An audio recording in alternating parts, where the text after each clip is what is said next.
What I don't want people to think is that I'm saying that every leader's poor. They're not. The system's too big to allow it. Well, how can we make it better? You've got somebody that has never walked a mile in your shoes. It's very difficult to take on board what they're saying. So do you think poor leadership is one of the biggest threats to officers' well-being today? Yeah, I do. And it pains me to say it, because what I don't want people to think is that I'm saying that every leader's poor. They're not. There's some amazing police leaders out there that genuinely want to do the right thing. The problem that you've got is the system's too big to allow it. And that's the problem. You can have the best intentions in the world, but if you haven't got the support around you and you haven't got the systems around you to allow you to do it, it falls on deaf ears.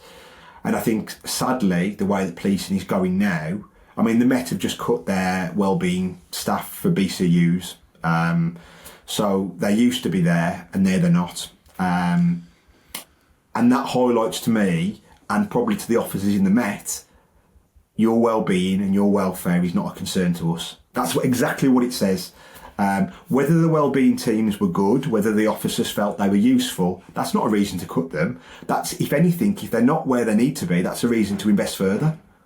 Yeah, absolutely. You know, we can't justify things by saying, well, it's not working. We need to understand the reasons why it's not working and think to ourselves, well, how can we make it better? Not remove it completely, and certainly not spend money on areas of policing that aren't going to be ploughed back into the front line. And I think, sadly, that is where leadership is at the minute. We've probably got police leaders that want to do things, but a lot of the time, as we both know, you're thinking about your next promotion. And that's what happens, you know. We have to think, and I don't blame the leaders for this, because you come into policing to get the best out of it for you. But I think the moment you go into an SLT role, you've also got to remember where you come from, and you've also got to remember that you're there to probably help the officers underneath you as well. But I think that message gets forgotten because it's probably not on their remit.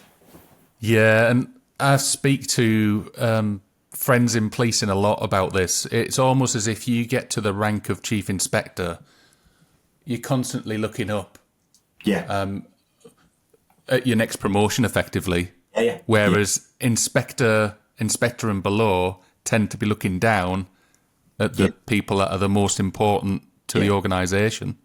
Prime example of this is just before I left West Mids, I was in talks to go into West Mids as Blue Dot Lifestyle to do a day on wellbeing for the officers that were just about to go out. So we could actually try and reinforce some good habits into people so they don't feel like they're sinking. And there was obviously a cost involved in it because I couldn't do it as a PC because it goes against my business interest. So as a business, there has to be a cost element to it. So we put the business case in, and that was based on what I know they were paying other external agencies coming in, and I actually undercut them, by the way. And the chief inspector that sent the email that created the whole stuff was the one that said, no, we're going to explore internal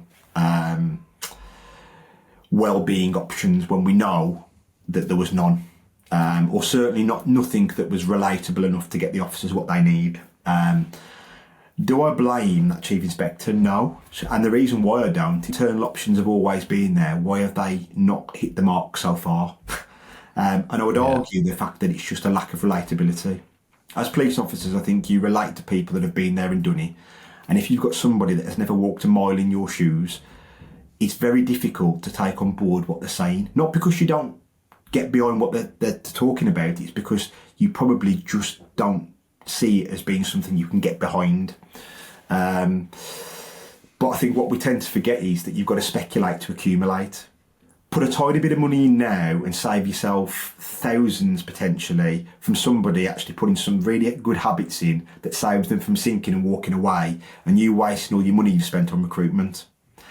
But policing doesn't see it like that. We see it as, well, I've saved some money here, so that's going to look good for me when I potentially go for my next board. And I genuinely believe that is what tends to happen, rather than looking at the bigger picture.